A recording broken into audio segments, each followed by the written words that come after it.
The fluorescent lights of Murphy's diner buzzed like dying insects, casting sickly yellow pools across cracked vinyl booths and linoleum that had lost its pattern decades ago. I leaned against the counter, my reflection distorted in the chrome napkin dispenser hair escaping its ponytail. Mascara smudged beneath eyes that hadn't seen proper sleep in weeks. An apron stained with ketchup and the particular exhaustion that comes from working double shifts in a place where hope goes to die. Asterisk. Boston's South End sprawled outside the streaked windows. All red brick and gentrification, $1 million condos rising where my grandmother's neighborhood used to be. I couldn't afford to live here anymore. Hell, I could barely afford the studio apartment in Dorchester where the heat worked 3 days out of 7 and my neighbors. Arguments bled through walls thin as tissue paper. Asterisk. Table 9 needs a refill. Natalie. Marcus's voice cut through my daze. He was the night manager, a kind man with tired eyes who pretended not to notice when I pocketed leftover pastries at closing. Asterisk. I grabbed the coffee pot. My feet screaming in sneakers held together with superglue and determination. This was my life now, 70-hour weeks split between Murphy's and a bakery in Cambridge. Student loans I'd never finished paying, and a future that looked exactly like this moment. Stretching endlessly forward, the bell above the door chimed. I didn't look up immediately. Why would I? People came and went. I was furniture, part of the peeling wallpaper and the jukebox that only played songs from 1987. Asterisk. But the diner went quiet. Asterisk, not silent. The espresso machine still hissed. The radio still played some forgotten pop song, but there was a shift in the air. A collective held breath that made my skin prickle with awareness. Asterisk. I turned toward the entrance and felt something in my chest stutter. Asterisk. 3 men stood just inside the doorway, rain dripping from dark coats onto Marcus's ancient floor. The 2 flanking the entrance were built like they'd been carved from granite, their eyes scanning the room with mechanical precision, hands resting at their sides in a way that suggested violence was closer than it appeared. Asterisk. But it was the man in the center who made my fingers tighten around the coffee pot. Asterisk. He was perhaps 33 or 34, with dark hair swept back from a face that belonged in museums, all sharp angles and dangerous beauty. The kind that made you think of Renaissance paintings of fallen angels. His suit was charcoal gray, perfectly tailored, and probably cost more than I made in 6 months. Even from across the diner, I could see the glint of platinum at his cuffs. The shine of Italian leather shoes that had never known a scuff. Asterisk. He didn't look around the room the way normal people did. His gaze moved with purpose, categorizing, assessing, missing nothing. Asterisk. When his eyes landed on me, I felt it like a physical touch, a brush of heat across my skin that made no sense given the November cold seeping through the windows. Asterisk. Natalie. Marcus appeared at my elbow, his voice tight with something I'd never heard before. Fear. Go to the back. Now. Asterisk. What? Why? Asterisk. Now. Asterisk. But I couldn't move. The man was walking toward the counter, his guard staying by the door, and everyone in the diner suddenly found their plates fascinating. He moved like water, smooth and inevitable. And I realized with strange clarity that this was what power looked like, not loud or aggressive, but absolute, a gravity that bent everything around it. Asterisk. He sat at the counter, 3 stools down from where I stood frozen, and looked directly at me. Asterisk. Up close. He was devastating. Olive skin, eyes so dark they were almost black, a mouth that suggested both cruelty and something I couldn't name. There was a scar, thin and white, cutting through his left eyebrow, a story written in violence. Asterisk. Coffee, he said. His voice was low, accented with Italian vowels shaped carefully around English consonants. Black. Asterisk. My hands moved on autopilot, grabbing a clean mug, pouring the dark liquid without spilling, despite the tremor that had started in my wrists. I set it down in front of him, careful not to make eye contact again, already turning away. Asterisk. What's your name? I froze. Customers ask my name sometimes, usually the drunk ones or the lonely ones looking for conversation I didn't have energy to provide. But this felt different. This felt like a test. Asterisk, Natalie. My voice came out smaller than I wanted. Natalie Foster, asterisk, Natalie. He repeated it like he was tasting it, rolling it around to see how it fit. You work here every night? Asterisk warning bells rang in my head. Marcus was watching from the kitchen doorway, his face pale. The other customers were pointedly not watching, which meant they were watching very carefully. Asterisk. Most nights, I said, aiming for casual and landing somewhere near terrified. Can I get you anything else? Asterisk. No. He lifted the mug, and I noticed his hand's elegant fingers, but with scars across the knuckles. Working hands despite the expensive watch. This is perfect. Asterisk. I should have walked away. Should have retreated to the safety of the kitchen and let Marcus handle whatever this was. But I stood there, caught in the orbit of this stranger who looked at me like he could see through skin and bone to whatever fragile thing was beating underneath. Asterisk. The bell chimed again. Asterisk. I turned, grateful for the distraction, and felt my entire world tilt sideways. Asterisk. Tyler stood in the doorway, rain-soaked and furious, his eyes scanning the diner until they locked on me. Asterisk. My ex-boyfriend. The man who'd taken everything, my savings, my dignity, my ability to trust, and left me with nothing but debt and the taste of betrayal. Asterisk. Natalie. He said my name like an accusation, stalking toward the counter. We need to talk. Asterisk. I stepped back instinctively, bumping into the coffee station. There's nothing to talk about, Tyler.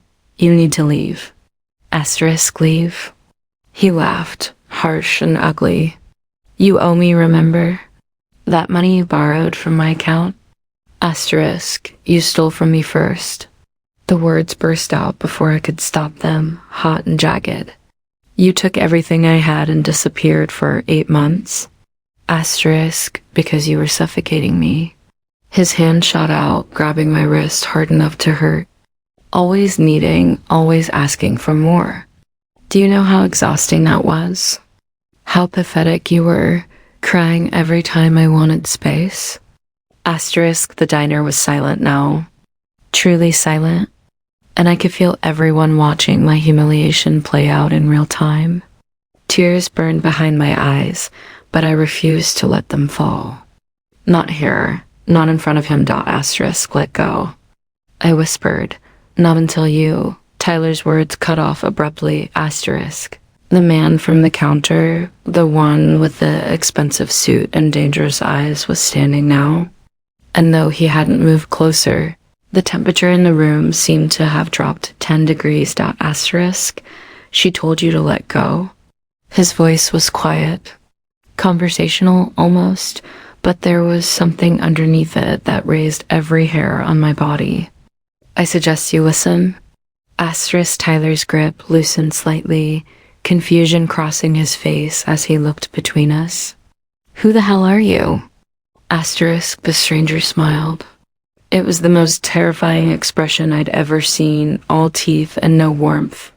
A predator's warning before the kill. Asterisk. Someone who doesn't like repeating himself. He took a single step forward, and Tyler released my wrist like I burned him. You have 5 seconds to leave before my patience runs out.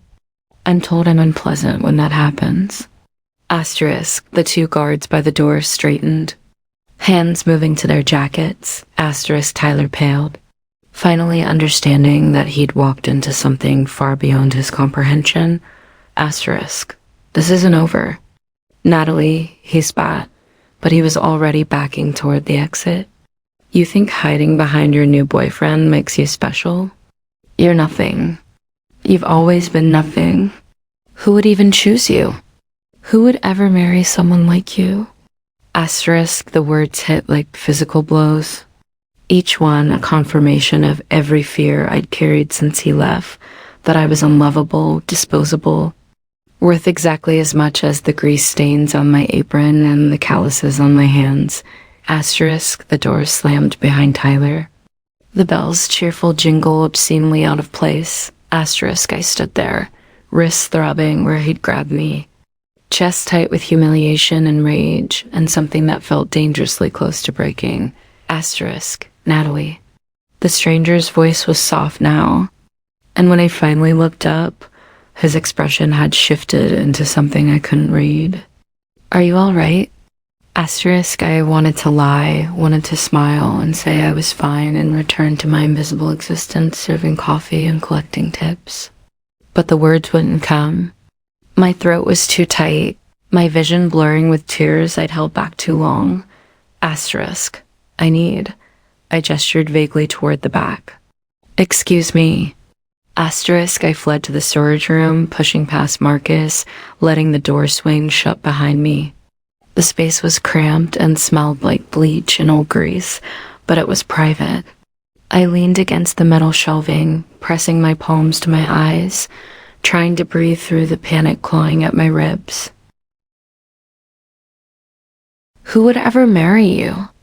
Asterisk, Tyler's voice echoed in my head, mixing with every doubt I'd ever carried. He was right. I was nothing a girl working dead-end jobs in dying establishments, wearing shoes held together with glue, living paycheck to paycheck with no future beyond tomorrow's shift. The door opened.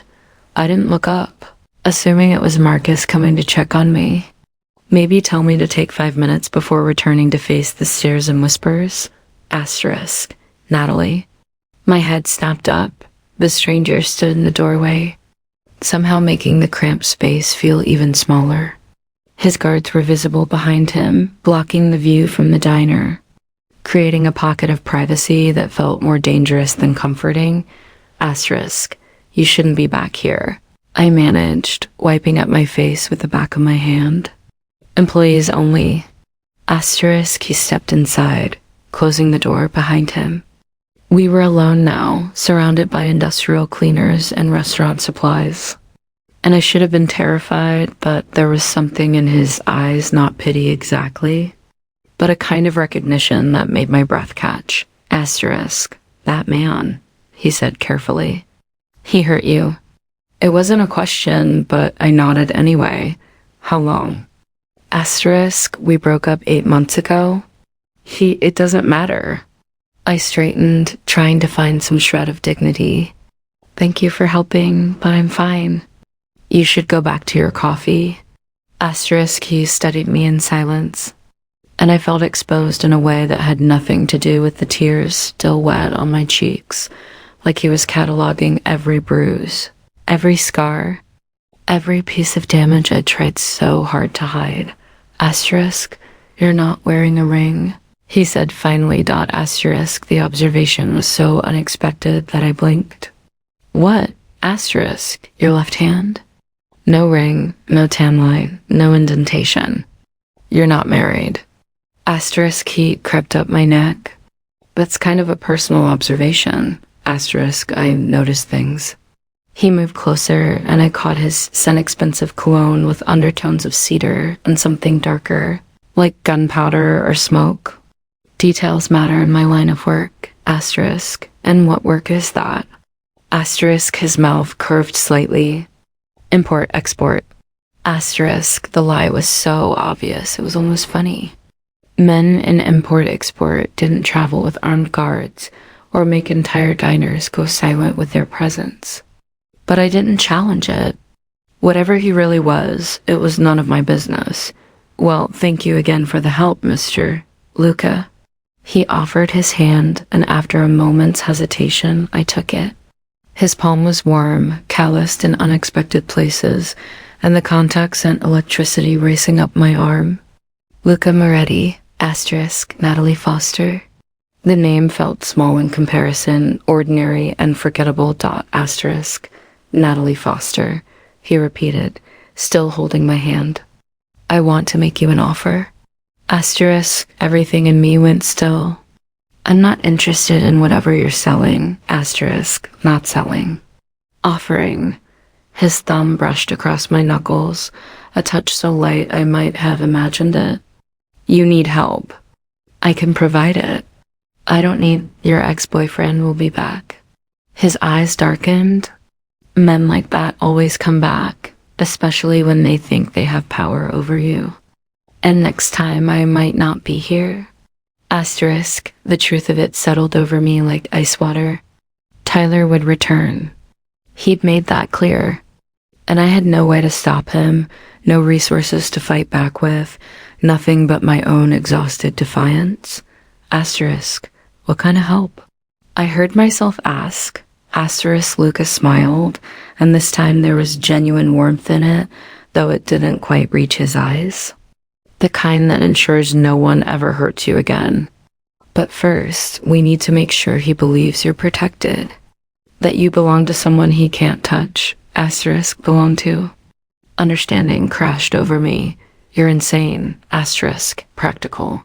He released my hand, reaching into his jacket. For a wild moment, I thought he was going for a weapon, but he pulled out a small velvet box instead. Marry me. Natalie Foster. The world tilted. I stared at the box, at him. At the absolute madness of what he was suggesting. You don't even know me, I whispered. I know enough. He opened the box, revealing a ring that probably cost more than my entire life platinum, with an emerald-cut diamond that caught the flickering storage room light and threw it back in sharp, brilliant fragments. I know you work yourself to exhaustion. I know you've been hurt by someone who didn't deserve you. I know you're stronger than you think and more alone than anyone should be. Asterisk, this is crazy. You can't just propose to a stranger in a storage room. Asterisk, why not? He tilted his head, genuinely curious. You need protection. He paused, something flickering across his face too quickly to name. Let's say I have my reasons. This benefits both of us. Asterisk, what reasons? What could you possibly get from asterisk? The door burst open.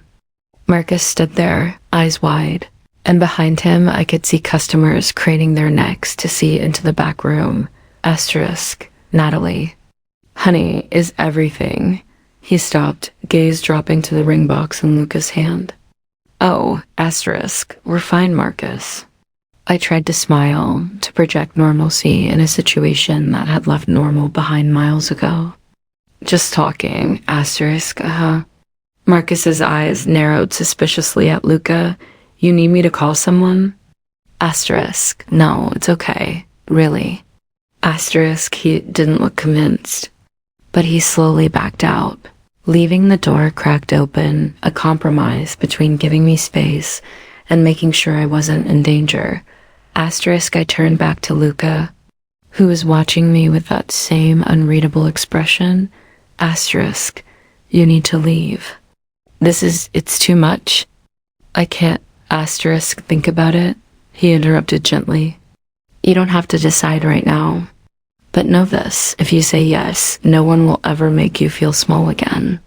No one will ever hurt you and walk away unscathed. You'll have protection, resources, anything you need. Asterisk, and what do you get? I demanded.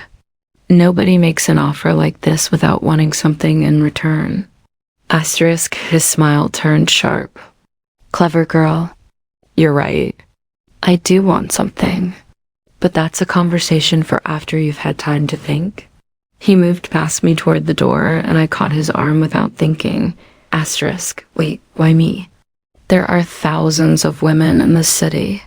Why would you choose some random waitress you met 10 minutes ago? Asterisk, Luca looked down at my hand on his sleeve, then back up at my face.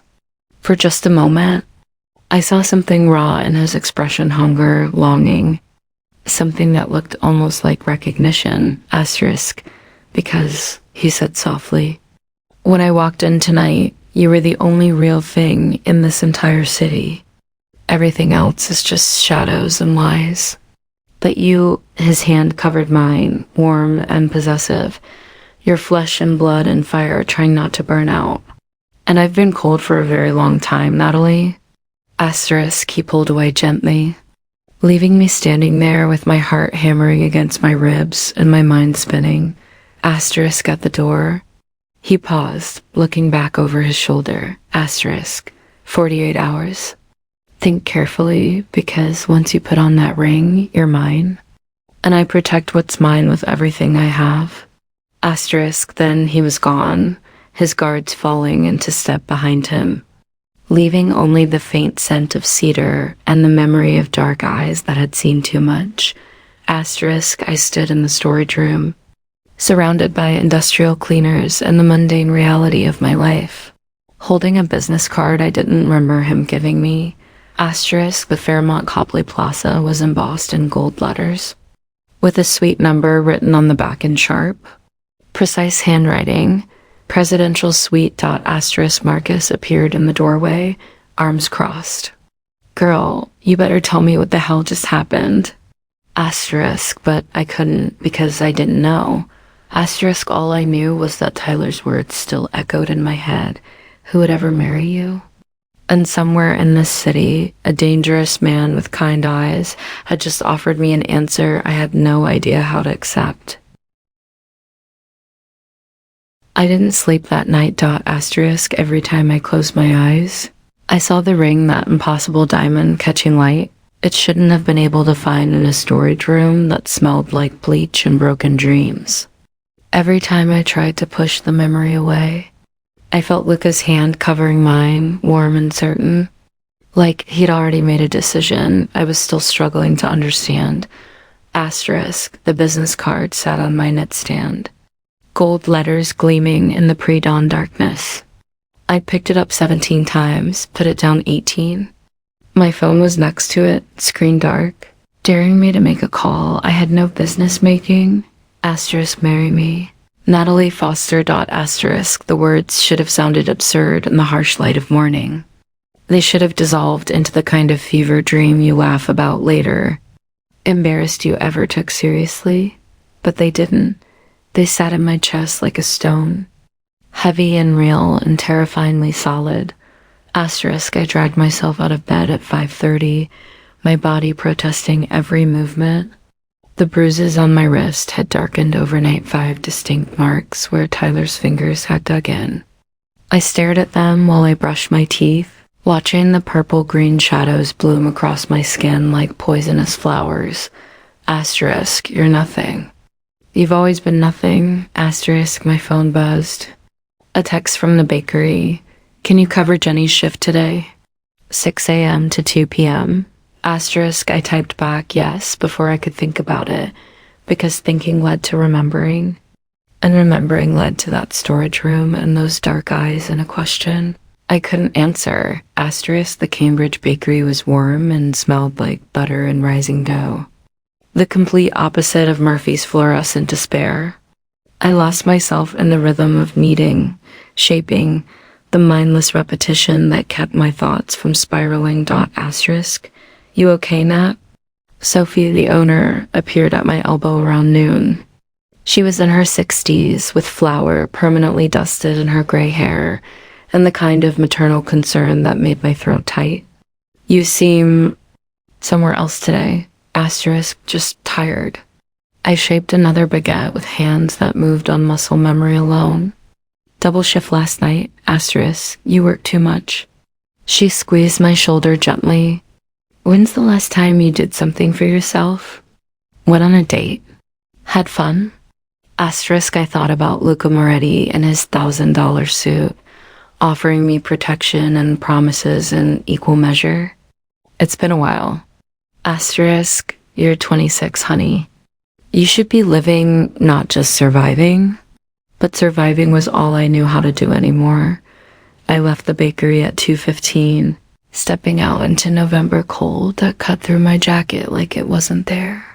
Boston was beautiful in the autumnal red brick and golden leaves, the Charles River reflecting clouds that promised snow. I used to love this city back when I'd first moved here for college. full of dreams about journalism and changing the world. Now I just tried to pay rent. My phone buzzed again. Unknown number.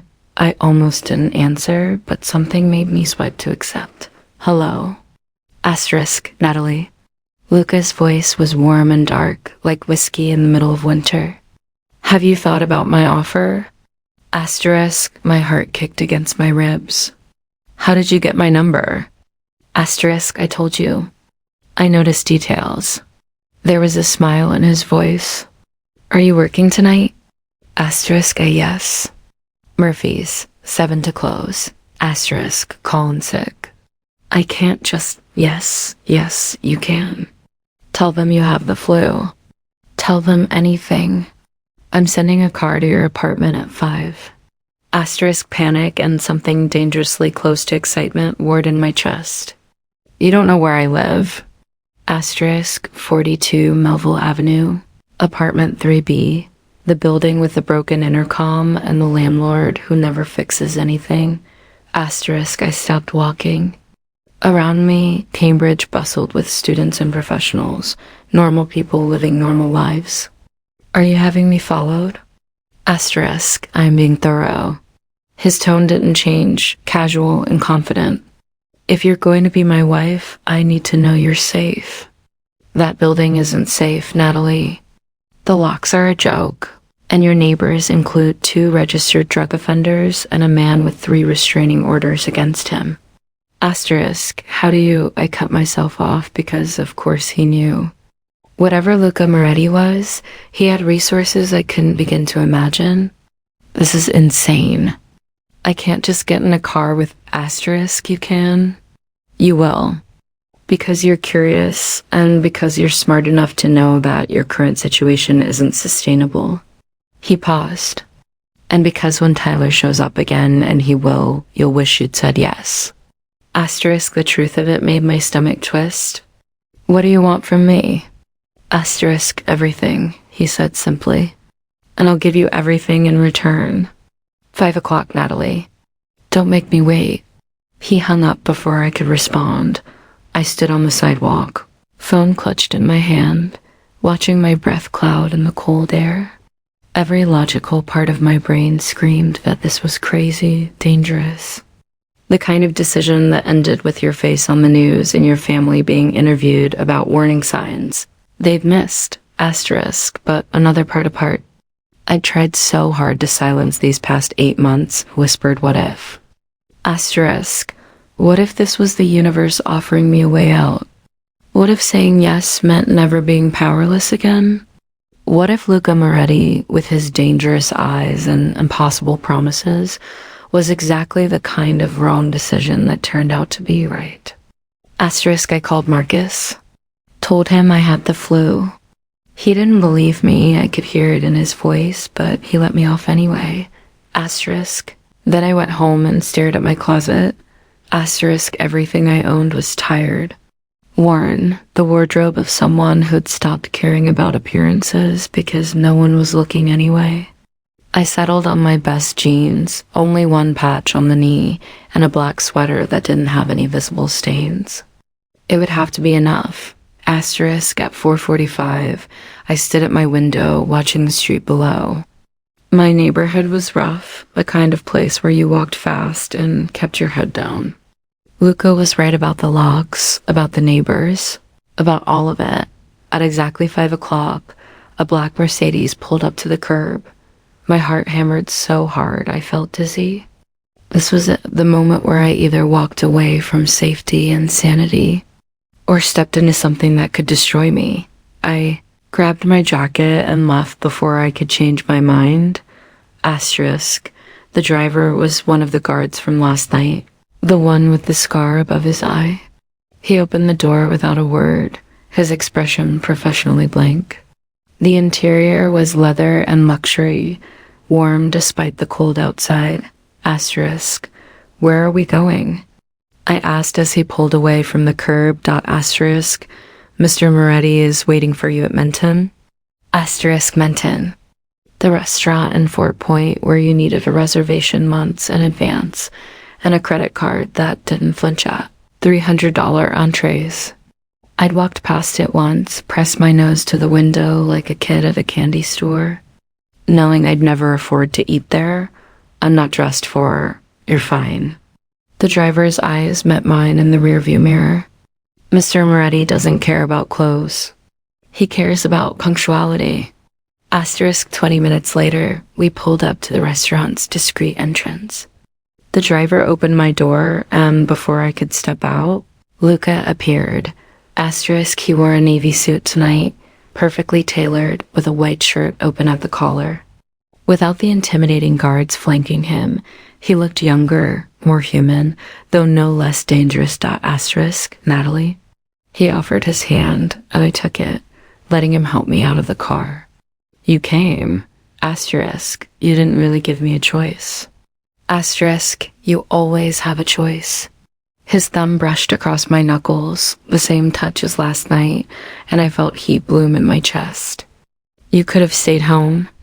You could have blocked my number. You could have called the police, and told them what? That a strange man offered to marry me and I'm considering it? His smile was slow and devastating. Are you considering it? I don't even know you. Then let's fix that. He led me inside, his hand resting at the small of my back. Possessive and warm, the restaurant was all exposed brick and soft lighting, intimate in a way that made my breath catch. Every table was occupied with people who looked like they belonged in magazines, beautiful, confident, expensive. I felt like an imposter in my patched jeans and discount sweater, but Luca guided me to a private corner table with windows, overlooking the channel, pulled out my chair like I was something precious, and suddenly I didn't care what I was wearing. Wine? He asked, already signaling the sommelier. I don't trust me. He ordered something in Italian, his accent thickening, and the sommelier nodded reverently. When we were alone, he leaned back in his chair, studying me with those dark, unreadable eyes. Tell me about yourself, Natalie Foster. There's not much to tell. I work 2 jobs, I have student loans, and my ex-boyfriend stole my savings. That's pretty much my biography. No. His voice was firm. That's what happened to you. I want to know who you are. What did you study in college? Journalism. Boston University. The words tasted like failure. I wanted to be an investigative reporter, expose corruption, make a difference. Stupid, right? Not stupid, idealistic. He tilted his head. What stopped you? The question opened something I'd kept carefully locked. My parents died in a car accident my senior year. Drunk driver. I picked up my napkin, unable to meet his eyes. They'd co-signed my student loans. I had to drop out to work, cover the debts. Then I met Tyler, and he seemed like he could make things better, but he just made everything worse. And now you're surviving instead of living? I looked up sharply. Sophie said the same thing today, because it's true. Luca leaned forward, intensity radiating from him. You're 26 years old, Natalie. You should be traveling, taking risks, chasing dreams. Instead, you're working yourself to death for minimum wage and tips, waiting for something to change. But nothing will change unless you make it change. And marrying you is supposed to change things. Yes. No hesitation, no doubt. Marry me, and you'll never worry about money again. You can go back to school. Start your journalism career. Do whatever you want. All I ask is that you play the role when necessary, attend events, wear my ring, let the world think you're mine. The wine arrived, a deep red that probably cost more than my rent. Luca poured, his movements elegant and practiced. Why? I asked again, because I still didn't understand. Why would you offer all of this to a stranger? He was quiet for a long moment, swirling the wine in his glass, watching the light catch in the liquid. When he finally spoke, his voice was softer than I'd heard it. Asterisk, 3 months ago, my grandfather died. He built everything I have now, the businesses, the connections, the power. His last wish was that I marry, settle down, provide heirs to continue the family legacy. Luca's jaw tightened.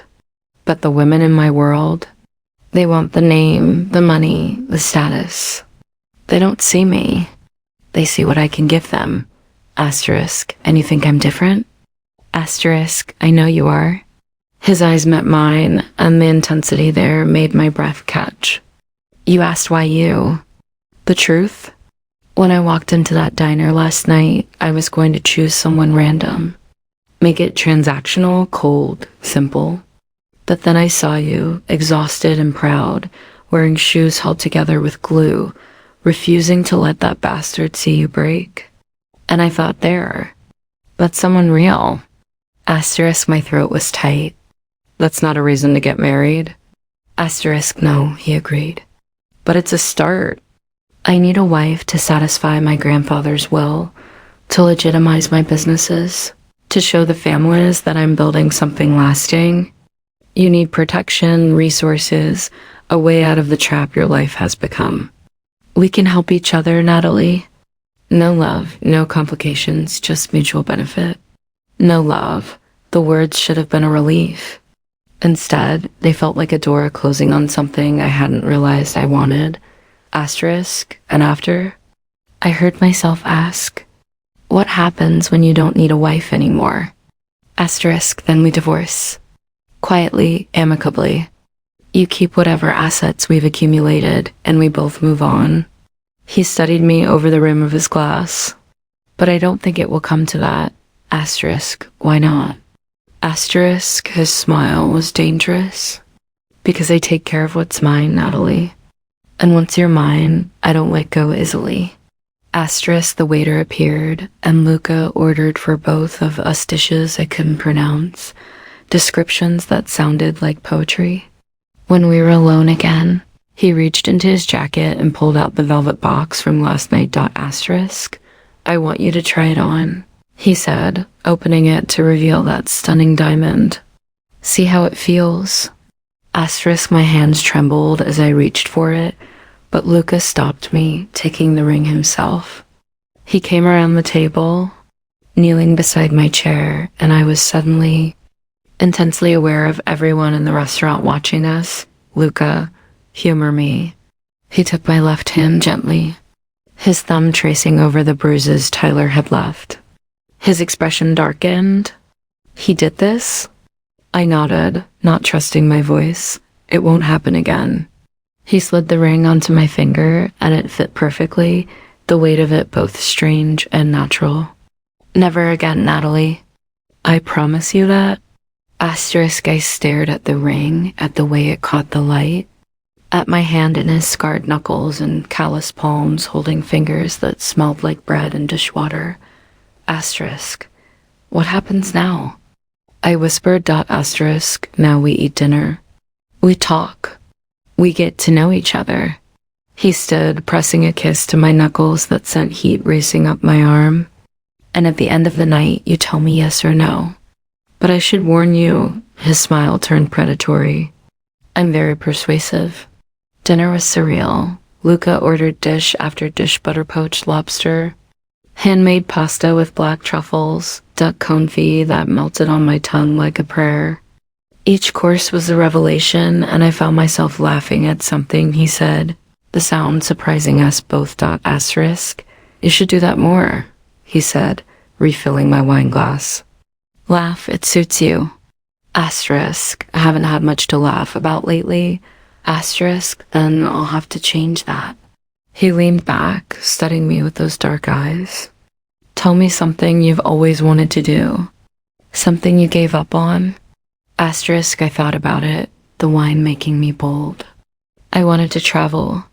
See Europe, Asia, places I'd only read about. I had a whole plan. Graduate, work for a few years, save money, then take a year to just explore. I laughed, but it came out bitter. Stupid dream, asterisk, not stupid, delayed. He reached across the table, his hand covering mine. Marry me, and I'll take you anywhere you want to go. Paris, Rome, Tokyo, anywhere. You can't just, I can. I will. His grip tightened slightly. That's what you don't understand yet, Natalie. I don't make promises I can't keep. If you say yes, your life changes tonight, completely. Asterisk, my heart hammered against my ribs. The ring on my finger felt heavier with each passing moment, like it was pulling me toward a decision I wasn't ready to make. Asterisk, what would people think? I asked quietly. Your world, your business partners, they'll know I don't belong. Asterisk, they'll know you're mine. His voice dropped, possessive and dark. And they'll respect that, or they'll deal with me. You don't need to worry about belonging, Natalie. You'll be a Moretti. That's the only credential that matters. Asterisk Moretti. The name carried weight I could feel, even without understanding it fully. Asterisk. Tell me the truth, I said, emboldened by wine and desperation. What do you really do? And don't say import-export. Luca was quiet for a long moment. His expression unreadable. Then he signaled the waiter, who appeared instantly, cleared our plates, and vanished as if he'd never existed. Asterisk, walk with me, Luca said finally, standing and offering his hand. Asterisk, I let him lead me out of the restaurant, through the warm interior and into the November cold.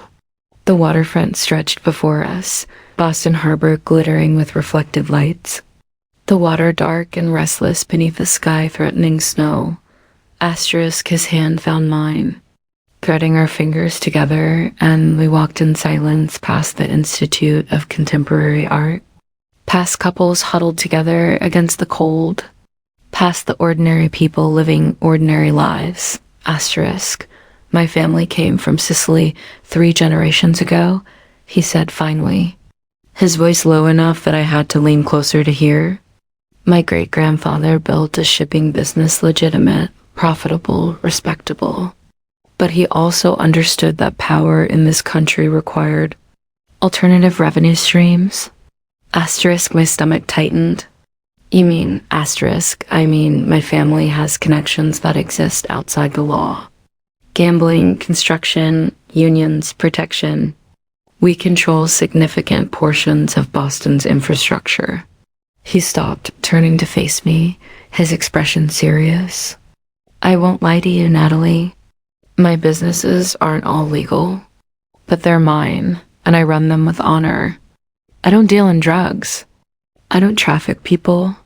I don't prey on the weak, but I'm not a good man by conventional standards. Asterisk, the words should have terrified me, should have sent me running back to my safe, predictable life of poverty and exhaustion. Asterisk, but all I could think was, he's telling me the truth. Asterisk. Tyler had lied about everything, his feelings, his finances, his intentions. For 8 months, he looked me in the eye and spun stories I believed because I'd wanted so desperately to trust someone. Asterisk, Luca could have kept lying, could have maintained the import-export fiction, let me marry him in ignorance. Instead, he was giving me the truth, ugly and complicated, and letting me choose. Asterisk, are you in danger? I asked, is that why you have the guards? Asterisk, always. He lifted his free hand to my cheek, his thumb brushing my cheekbone. There are families who would love to see me weak, vulnerable. A wife is a vulnerability, Natalie, but she's also a statement of strength proof that I'm building something that will last beyond me. Asterisk, and you want me to be that. Statement. Asterisk, I want you to be safe, protected, free. His hand slid to the back of my neck, and suddenly the space between us felt charged, electric. I want to give you everything Tyler took away, everything life has stolen from you. I want to watch you bloom, Natalie Foster, Because I think you're extraordinary and you've been surviving so long, you've forgotten how to live. Asterisk, tears burn my eyes. You don't know me, asterisk, then let me. He leaned in, his forehead touching mine, and I could feel his breath against my lips. Say yes. Take the risk. Trust me. I don't trust anyone anymore, asterisk, I know. His voice was soft, understanding in a way that made my chest ache. But I'll earn it.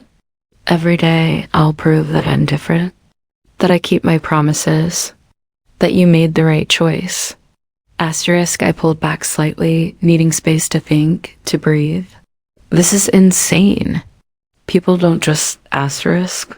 Normal people don't, he agreed. But I stopped being normal when my father put a gun in my hand at 12 and told me to choose between power and death. And you stopped being normal when you lost everything and kept fighting anyway. We're not normal, Natalie. So why are we pretending we need a normal solution? Asterisk, the wind off the harbor cut through my jacket, making me shiver. Luca immediately shrugged out of his coat, draping it over my shoulders. It smelled like him, cedar and smoke and expensive cologne, and the weight of it felt like armor. Asterisk, what happens if I say yes? I asked right now tonight. What changes? Asterisk, everything. He smiled, and this time it reached his eyes, transforming his face into something almost boyish. Tonight, you come home with me. Not to sleep together, he added quickly, reading my expression. But because that apartment isn't safe and I won't let you go back there. Tomorrow, we start planning. A wedding, small, intimate, whatever you want. Legal paperwork. Moving your things. Meeting my family, asterisk. Your family. The words made it real in a way nothing else had. Will they accept me? Asterisk. My sister will love you. My mother is dead. My cousins will be suspicious until they realize you're not a threat. He traced a finger down my jaw. And anyone who disrespects you will answer to me. Asterisk. And after the wedding? Asterisk. You'll live in my penthouse. The entire top floor of the Millennium Tower, 6,000 square feet, overlooking Boston Common. You'll have your own space, your own accounts, access to anything you need. You want to go back to school? I'll handle it. Want to start your journalism career? I'll open doors. Want to sleep until noon and do absolutely nothing? That's fine too. Asterisk, it sounded like a fairy tale. Like the kind of fantasy I'd stopped letting myself believe in. Asterisk, what do you get out of this, Luca? Really? Asterisk, his expression shifted. Something raw and almost vulnerable flickering across his features. Honestly, peace. My grandfather's will is satisfied. The families see me as stable, legitimate, building a legacy, and ... He hesitated, then continued. And I get to go to sleep at night knowing someone in this world sees me as more than a weapon or a bank account. Even if it starts as a transaction, Natalie, I think we could be friends. And I haven't had a real friend in longer than I can remember. Asterisk, the loneliness in his voice matched the ache in my chest. We were both isolated, both surviving instead of living, both so tired of carrying everything alone. Asterisk, I thought about Tyler's words. Who would ever marry you? Asterisk, I thought about my empty apartment, my minimum wage jobs, my future stretching out like a prison sentence. Asterisk, I thought about the ring on my finger. Heavy and beautiful and terrifying. Asterisk, and I thought about Luca's eyes, dark and dangerous and surprisingly kind, offering me a way out I've never dared to imagine. Okay, I whispered. Okay? Asterisk, yes. Louder now, more certain. Yes, I'll marry you. Asterisk, for a moment, Luca just stared at me like he couldn't quite believe I'd said it. Then he pulled me against him, his arms wrapping around me, and I felt the tension drain from his body. Asterisk, you won't regret this, he murmured against my hair. I promise, Natalie, I'll take care of you. Asterisk, I can take care of myself, I said automatically. The defensive words I'd repeated like a mantra for 8 months. Asterisk, I know you can. He pulled back to look at me, his hands framing my face. But you shouldn't have to. Not anymore. Then he kissed me. It wasn't what I expected, not aggressive or demanding, but gentle, almost reverent, like I was something precious he was afraid of breaking. His lips were soft against mine, tasting like wine and possibility. And when I gasped against his mouth, the kiss deepened into something hotter, more urgent. Asterisk, I kissed Tyler 1,000 times, but this was different. This felt like drowning and being saved simultaneously. Like every nerve in my body had woken up after a long sleep. Asterisk, when we finally broke apart. Both breathing hard, Luca rested his forehead against mine. Asterisk, come home with me, he said. Let me show you your new life. Asterisk, the Millennium Tower rose into the Boston sky like a glass cathedral, all sharp edges and expensive views. Luca's driver pulled into a private garage, and we took an elevator that required a keycard to access.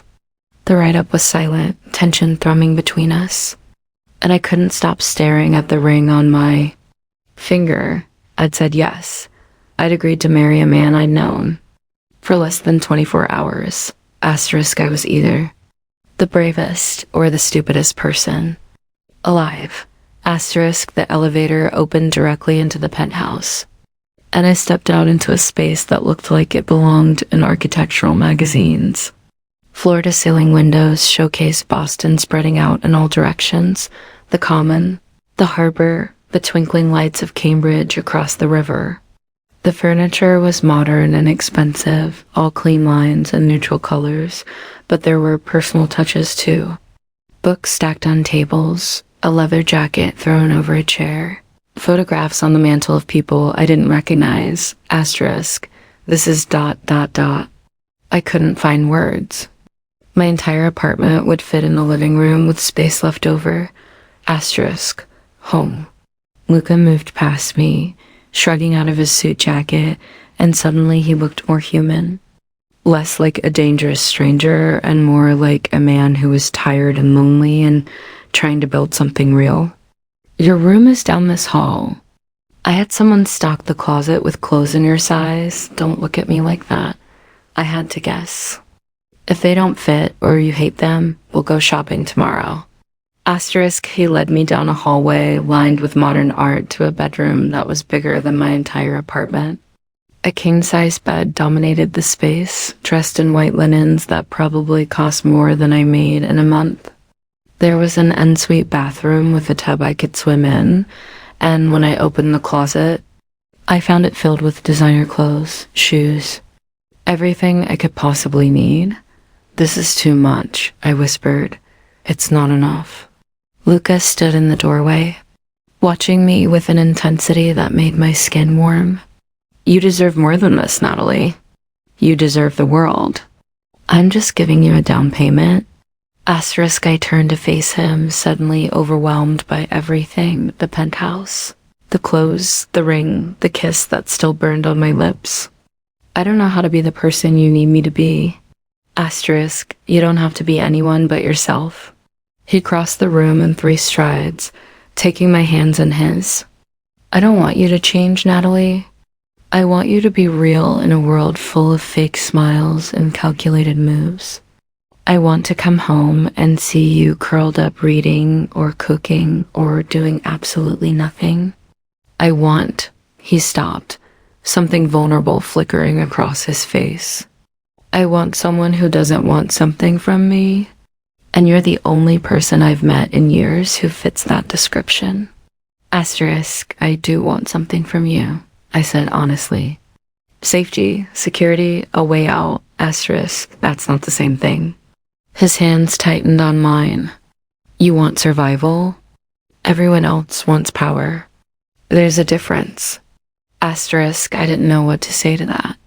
So I just stood there holding hands with a man who'd promised to change my life. trying to believe this was really happening. Asterisk, get some sleep, Luca said finally, pressing a kiss to my forehead. Tomorrow, we'll start planning. Tonight, just rest. You're safe here, Natalie. I promise. Asterisk, he left, closing the door behind him, and I was alone in a bedroom that cost more than most people's houses. Wearing a ring that declared me engaged to a man I barely knew, I should have been terrified. Instead, I felt something dangerous blooming in my chest, something that felt almost like hope. Asterisk, I woke to sunlight streaming through floor-to-ceiling windows and momentary panic when I couldn't remember where I was. Then it all came flooding back. The proposal, the dinner, the kiss. The penthouse that looked like a dream. Asterisk, the ring on my finger caught the morning light, throwing rainbows across white sheets. This was real. I found clothes laid out on the chair beside the bed, designer jeans that actually fit, a cashmere sweater softer than anything I'd ever owned, undergarments still wrapped in tissue paper. Whoever had stocked this closet had been thorough. Asterisk, the bathroom was stocked too expensive skincare products, makeup, a hairdryer that probably cost more than my monthly grocery budget. I took a shower that felt like a religious experience, the water pressure perfect, the towels so plush I wanted to live in them. Asterisk, when I finally emerged, dressed and feeling almost human, I followed the smell of coffee to a kitchen that looked like it belonged on cooking shows. Asterisk, Luca stood at the counter, wearing dark jeans and a gray Henley that showed off forearms I hadn't fully appreciated last night. He looked younger in casual clothes, more approachable, though no less dangerous. Asterisk, good morning, he said, pouring coffee into a mug without asking if I wanted any. How did you sleep? Better than I have in months. Years, maybe. I accepted the coffee, our fingers brushing, and felt that same electric current from last night. Thank you. For everything. Asterisk, you don't need to thank me, Natalie. This is your home now. He gestured to the breakfast spread laid out on the Idwin fresh pastries, fruit, yogurt, things I recognized from the Cambridge bakery. I didn't know what you liked, so I ordered everything. Asterisk, I picked up a croissant, torn between hunger and disbelief. You ordered from Sophie's bakery? Asterisk, the one where you work, yes. She seems to care about you. He leaned against the counter, studying me. I want to do something today, if you're willing. Asterisk, what? Asterisk, introduce you to my sister, Elena. She's important to me. And if we're getting married, she should meet you before the wedding. Asterisk, the wedding. The word made my stomach flip. When are we getting married? Asterisk, as soon as possible. This weekend, if we can arrange it. At my expression, he continued, I know it's fast, but the sooner it's official, the sooner you're protected. And the sooner I can satisfy my grandfather's will. Asterisk, this weekend is 3 days away. Asterisk, I work fast when I want something.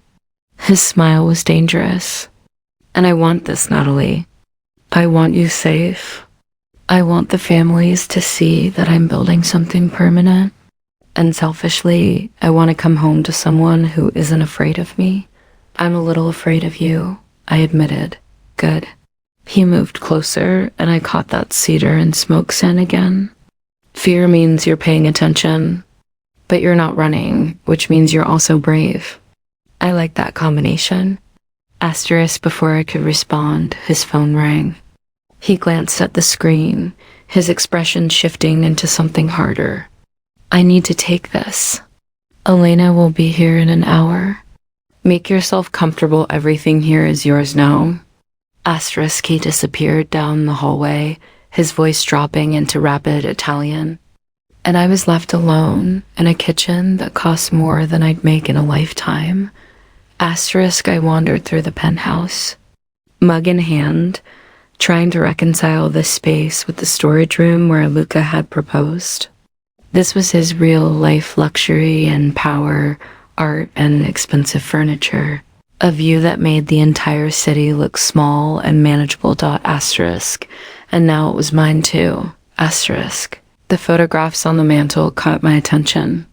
Luca as a boy, maybe 10, standing between an older man with kind eyes and a beautiful woman with dark hair. His parents, probably. Another showed him older, maybe 20, with his arm around a teenage girl who shared his sharp features. Elena. More recent photos showed him in suits at various events, always with the same carefully neutral expression, like he was performing rather than living. Asterisk. That was taken at my father's funeral. Asterisk. I spun around. Lucas stood in the doorway, his expression unreadable. Asterisk. I'm sorry. I didn't mean to pry. Asterisk. You're not prying. This is your home now, remember? He moved to stand beside me, looking at the photograph. He was killed when I was 21. Rival family, a dispute over territory. They shot him outside our house while my mother and sister watched from the window. Asterisk. Horror washed over me. Luca. Asterisk. My mother had a heart attack that night. Died 3 days later. So I inherited everything, the businesses, the responsibilities, the enemies, and Elena. She was 15. His voice was carefully flat, but I could hear the pain underneath. I had to become someone I wasn't ready to be. Someone hard enough to protect her, to hold on to power, to make sure no one ever hurt us again. Asterisk. I reached for his hand without thinking, threading my fingers through his. That's why you want this. A wife, a family. You're trying to build what you lost. Asterisk. Maybe. He looked down at our joined hands. Or maybe I'm just tired of being alone. Asterisk. The honesty in his voice made my chest ache. Before I could respond, the elevator dinged, and a woman's voice called out, Luca, where are you hiding your mysterious fiancé? Asterisk. Elena Moretti was beautiful dark hair falling in waves past her shoulders. Her brother's sharp features softened to something more approachable. Wearing jeans and a leather jacket that screamed expensive casual. She was also younger than I expected, maybe 24 or 25. Asterisk. You must be Natalie. She crossed the room in 3 strides, pulling me into a hug before I could react. Thank God. I was so worried he'd end up with one of those society vultures who only care about his bank account. Elena, Luca warned, but there was affection in his voice. What? It's true. She pulled back, studying me with dark eyes identical to her brother's. You're pretty, and you don't look like you've had extensive plastic surgery, which is refreshing. How did you two meet? I glanced at Luca, unsure how much to reveal. At a diner, he said smoothly. She was working. I was ... captivated. Asterisk. A diner? Elena's eyebrows rose. You? The man who only eats at restaurants with Michelin stars? Asterisk. I have varied tastes, he said dryly. Are you going to interrogate my fiancé all day? Or can we sit down like civilized people? Asterisk. We moved to the living room, and Elena peppered me with questions where I was from. Portland, Maine, what I studied, journalism, whether I knew what I was getting into, absolutely not. She was warm and funny, and I found myself laughing more than I had in months. Asterisk. So the wedding is this weekend? Elena asked, curling up in an armchair. That's fast, even for you, Luca. Asterisk. It needs to be official, he said, his hand finding mine on the couch. For the will, for protection, for asterisk, for the families, Elena finished, her expression sobering. You think they'll challenge it? Asterisk. I think they'll test it. Test her. His grip tightened. Which is why I need you to help Natalie prepare. Teach her what she needs to know, introduce her to the right people, make sure she's ready. Asterisk. Ready for what? I asked, though I wasn't sure I wanted the answer. Elena and Luca exchanged a look. There's an event next week, Elena said carefully. The annual charity gala at the Museum of Fine Arts. All the major families attend. Boston, Providence, New York. It's where deals are made. Alliances are formed, and everyone sizes everyone else up. She turned to me. It's where they'll meet you officially, as Luca's wife. Asterisk, my stomach dropped. An event with asterisk, the entire East Coast organized crime community, Elena said bluntly. Welcome to the family, Natalie. Hope you're good under pressure. The next 3 days were a blur. Elena became my constant companion, dragging me to dress fittings, teaching me about the various families and their territories, explaining the unwritten rules that govern Luca's world. She was patient when I struggled to remember names, encouraging when I felt overwhelmed, and surprisingly protective. Asterisk. Most of these people are harmless, she said over lunch at a cafe in the North End. They'll posture and test you, but Luca's too powerful for anyone to challenge directly. The ones you need to watch out for are the Calabrese family from Providence. They've been trying to move into Boston territory for years, and your marriage makes that harder for them. Asterisk, because it shows Luca is building something permanent, I said, repeating what I'd learned. Asterisk, exactly. And permanent is dangerous to people who want him weak. Elena picked at her salad. My brother doesn't do anything without a reason, Natalie. If he chose you, it's because he sees something special. Don't let anyone make you feel like you don't belong. Asterisk, but I didn't belong. That was obvious every time I stepped into a designer boutique. Every time someone looked at me like I was a puzzle they couldn't solve. Every time Luca introduced me to someone important, and I saw the calculation in their eyes. Asterisk, the wedding was arranged for Sunday afternoon at a private estate in Brookline Small. Intimate, just family and close associates. Elena helped me choose a dress, something simple and elegant that didn't make me feel like I was playing dress up. Luca handled everything else with quiet efficiency, and I realized this was how he operated: decisive, thorough, missing nothing. Asterisk. We didn't talk much about the practicalities of our arrangement. We didn't discuss sleeping arrangements or expectations or what happened after the charity gala.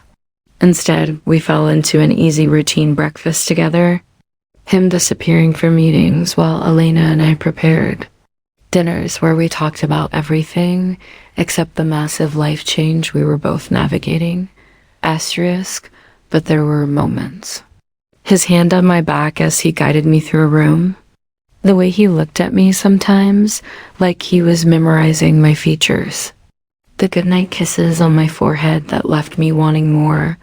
Asterisk, we were playing at being engaged. And somewhere along the way, it stopped feeling like playing. Asterisk, Saturday night. The night before our wedding, Elena dragged me to a bar in Cambridge for what she called my bachelorette party. Just the two of us. Cocktails and honest conversation. Asterisk, are you scared? She asked, 3 drinks in, her usual polish softening into something more genuine. Asterisk, terrified, I admitted. I'm marrying a man I barely know. Tomorrow my entire life changes. What if I'm making a huge mistake? Luca doesn't make mistakes. Elena's voice was soft but certain. He's careful, calculated, always 3 steps ahead. If he chose you, Natalie, it's because you're exactly what he needs. Asterisk. What if I'm not, though?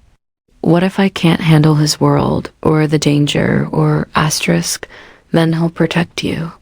That's what he does. She reached across the table, squeezing my hand. My brother lost everything when our parents died. He spent 12 years building walls, keeping everyone at arm's length, refusing to let anyone matter because mattering means vulnerability. But you, she smiled, you got through his walls in one night. That's not nothing. Asterisk, I thought about Luca in the storage room, offering me a ring and honesty in equal measure. I thought about his confession on the waterfront, about loneliness that matched mine. I thought about the way he looked at me, Like I was real in a world of carefully constructed lies. Asterisk. I think I'm falling for him, I whispered. Which is insane because this is supposed to be a transaction, asterisk. It stopped being a transaction the moment he kissed you on the waterfront. Elena's smile turned knowing. I've never seen him like this, Natalie. Attentive, gentle, almost happy. Whatever you're doing, keep doing it. My brother deserves to be happy. Asterisk. What if he doesn't feel the same way? Asterisk. Then you're both idiots. She flagged down the waiter for another round. But I don't think you're an idiot. And I know my brother isn't. So maybe, just maybe, this fake marriage turns into something real. Asterisk. I went home because the penthouse was home, now to find Luca waiting in the living room reading. He looked up when I entered, a smile crossing his face. Asterisk. How was your bachelorette party? Asterisk. Drunk, I admitted, swaying slightly. Elena's a bad influence. Asterisk. He stood, moving to steady me, his hands warm on my arms. You should get some sleep. Tomorrow's a big day. Asterisk. Luca? I looked up at him, emboldened by alcohol and Elena's words. Do you ever think this could be real? US, I mean. Not just a transaction? Asterisk. His expression shifted, something raw and vulnerable flickering across his features. Every day, he said softly. From the moment you said yes, Natalie. Every single day. Asterisk. Then he kissed me, not gentle this time, but desperate, like he'd been holding back and couldn't anymore. I kissed him back with everything I had, pouring months of loneliness and fear and hope into the contact. Asterisk. When we finally broke apart, both breathing hard, he rested his forehead against mine. Asterisk. Tomorrow. You become mine officially, he murmured. And I promise you, Natalie Foster, I will spend every day proving you made the right choice. Asterisk. I already know I did. I whispered back, asterisk, and standing there in the penthouse that overlooked the city, wrapped in the arms of a dangerous man who'd offered me salvation, I realized it was true. I'd stopped surviving and started living. And tomorrow, I was getting married. Asterisk. Sunday dawned clear and cold. The November sky that particular shade of blue that made Boston look like a postcard. I woke early, my stomach a knot of nerves and anticipation, and found a note on my nightstand in Luca's sharp handwriting. Asterisk. Don't run. I chase you, and I always catch what I'm hunting. All despite everything, I smiled. Elena arrived at 8 with a team of people makeup artists, hairstylists, someone whose entire job seemed to be making sure my dress hung perfectly. The penthouse transformed into organized chaos, and I let myself be pulled into it. Grateful for the distraction from my racing thoughts. Asterisk. You look beautiful, Elena said when they'd finished, her eyes suspiciously bright. Luca is going to lose his mind. Asterisk. I studied myself in the full-length mirror. The dress was simple ivory silk that skimmed my body without clinging, a subtle train, delicate lace at the shoulders. My hair was in soft waves, makeup natural except for dark red lips that made me look bolder than I felt. The ring on my finger caught the light, and suddenly this all felt terrifyingly real. Asterisk. What if I can't do this? I whispered. What if I'm not strong enough for his world? Asterisk. You survived losing your parents, dropping out of school, working yourself to exhaustion, and an abusive ex-boyfriend, Elena said firmly. You're stronger than anyone I know, Natalie. Including my brother. Now come on, let's go get you married. Asterisk. The estate in Brookline was beautiful as a historic mansion surrounded by gardens that had been decorated with white flowers and candles despite the cold. There were maybe 40 people gathered when we arrived. All of them strangers in expensive clothes, watching me with varying degrees of curiosity and calculation. Asterisk. Elena squeezed my hand once, then disappeared, leaving me in an anteroom with floor-to-ceiling windows overlooking the ceremony space. Asterisk. My heart hammered so hard I felt dizzy. The door opened, and I expected Elena returning, but instead Luca stepped inside. He wore a midnight blue suit that made his dark eyes look almost black. His hair swept back, a small white rose pinned to his lapel. He stopped when he saw me, his expression shifting into something that made my breath catch hunger and awe and possession all mixed together. "You're not supposed to see me before the ceremony," I said, my voice shaking. "I don't care about tradition." He crossed the room in 3 strides, his hands framing my face. "You look..." He trailed off, his thumb brushing across my cheekbone. "Like everything I've ever wanted and didn't know I deserved." Tears burned my eyes. "Luca, I need to tell you something before we do this. Before you become my wife." He pulled back slightly, his expression serious. "This arrangement, this marriage, I told you it was transactional. Mutually beneficial." But I lied, Natalie. My stomach dropped. "What? I didn't choose you randomly. I didn't walk into that diner by accident." His hands tightened on my face. "I'd been watching you for 2 weeks. I knew where you worked, where you lived, what you were running from. I investigated you because I needed to be sure you were real. Sure you weren't connected to any of the families. Sure you were someone I could trust." Anger and confusion whirred in my chest. "You stopped me?" "I researched you. There's a difference." He didn't look ashamed, just honest. "And what I found was someone extraordinary, someone who had lost everything and kept fighting. Someone kind despite the world giving her every reason not to be. Someone real in a city full of fake smiles and hidden agendas. I saw you, Natalie, and I wanted you. Not as a transaction, not as a convenience, but as mine." I should have been furious.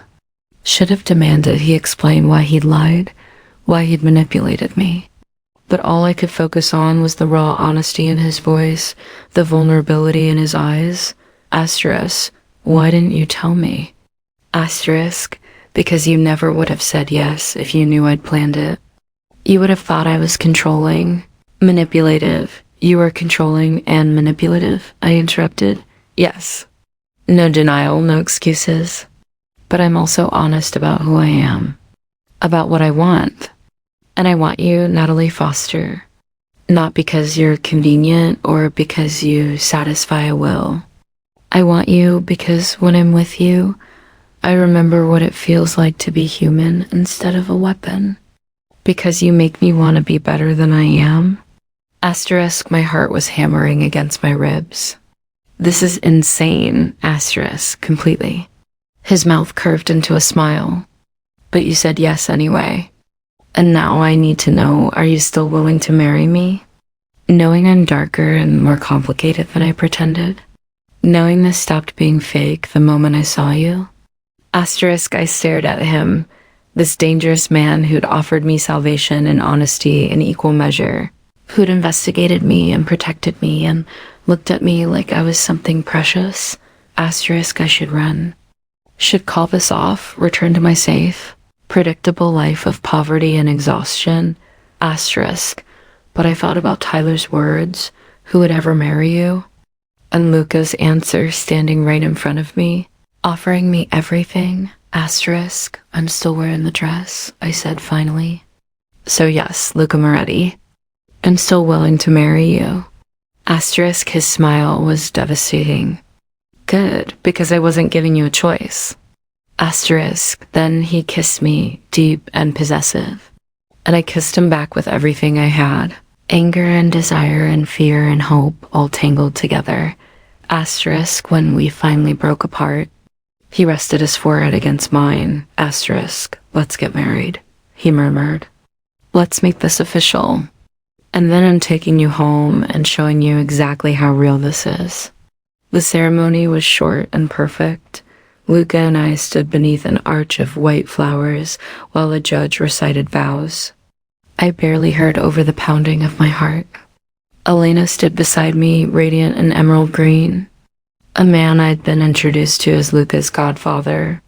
Marco stood beside him, watching me with sharp, assessing eyes, asterisk, when it came time for our vows. Luca took my hands, his voice steady and sure, asterisk, Natalie. I promise to protect you, to provide for you, to give you freedom and safety in equal measure. I promise honesty even when it's hard. I promise to see you always not as my possession but as my partner. And I promise that no one will ever hurt you again. This I swear. Tears blurred my vision as I spoke my own vows. Luca, I promise to trust you, to be honest with you, to try to understand your world without losing myself in it. I promise to see you not as a weapon or a title, but as a man. And I promise to fight for this for us, even when it's complicated. This I swear. Asterisk, the judge pronounced us married. And Luca kissed me like we were alone, like the 40 witnesses didn't exist. Like I was oxygen and he'd been drowning. Asterisk. The reception was a blur of champagne and congratulations from people I didn't know. Their eyes assessing, calculating, trying to figure out who I was and why Luca Moretti had chosen me. I smiled and nodded and let Luca guide me through conversations with his hand possessive on my back. Asterisk. You're doing beautifully, he murmured in my ear during a lull.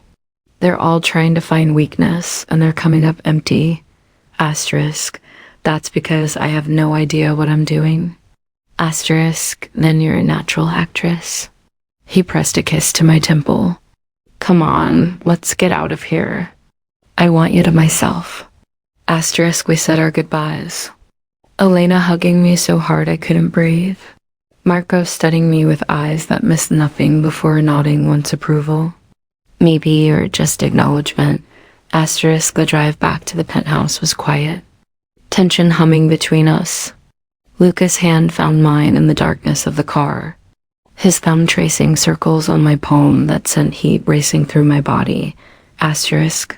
When we finally reached home, because it was home now, officially Luca dismissed his driver and led me to the elevator, pressing the button with one hand while the other stayed tangled with mine. Asterisk. The moment the doors closed, he pulled me against him, his mouth finding mine in a kiss that was nothing like the careful ones before. This was possession and promise and hunger all tangled together. And I kissed him back just as desperately, my hands fisting in his suit jacket. I've been wanting to do that all day, he murmured against my lips. Watching you smile at strangers, being polite, playing the role. All I could think about was getting you alone. Asterisk. Then what are you waiting for? The words came out bolder than I felt, but I meant them. Asterisk. His eyes darkened with heat. Are you sure, Natalie? Because once we do this, there's no going back. You'll be mine every way that matters. Asterisk. I'm already yours, I whispered. I have been since the storage room. Asterisk. The elevator doors opened into the penthouse and Luca swept me up. Carrying me through rooms I barely registered until we reached his bedroom, not the guest room where I'd been sleeping, but his private space. Asterisk. He set me down carefully. His hands moving to the zipper of my dress with surprising asterisk. He set me down carefully. His hands moving to the zipper of my dress with surprising gentleness, given the hunger in his eyes. Asterisk. Tell me if you want to stop, he said, his voice rough. At any point, Natalie. I mean it. But stopping was the last thing on my mind. The dress pulled at my feet, and Luca's gaze traced over me like a physical touch. You're beautiful, he murmured, his hands skimming up my sides. So damn beautiful. Asterisk. I reached for his jacket, suddenly bold, needing to even the playing field. He let me undress him slowly, revealing the body beneath the expensive suit, scarred and muscular, tattoos I hadn't expected curling across his ribs and shoulders. Stories written in ink and violence. Asterisk. These, I traced a finger over the largest tattoo. A phoenix rising across his chest. Tell me about them. Asterisk later, his mouth found my neck, my collarbone trailing heat across my skin. Right now, I need you too much to talk. Asterisk, we came together like wildfire, desperate and consuming, months of loneliness and fear burning away in the heat between us. Luca was careful despite his hunger, attentive in ways Tyler never had been. Learning my body like it was a language he intended to master. Asterisk, when it was over, we lay tangled together in sheets that smelled like cedar and smoke, my head on his chest. Listening to his heartbeat slow. Asterisk, I meant what I said earlier, Luca murmured, his fingers tracing lazy patterns on my back. About seeing you, wanting you. This isn't just about the will or protection anymore, Natalie. Maybe it never was.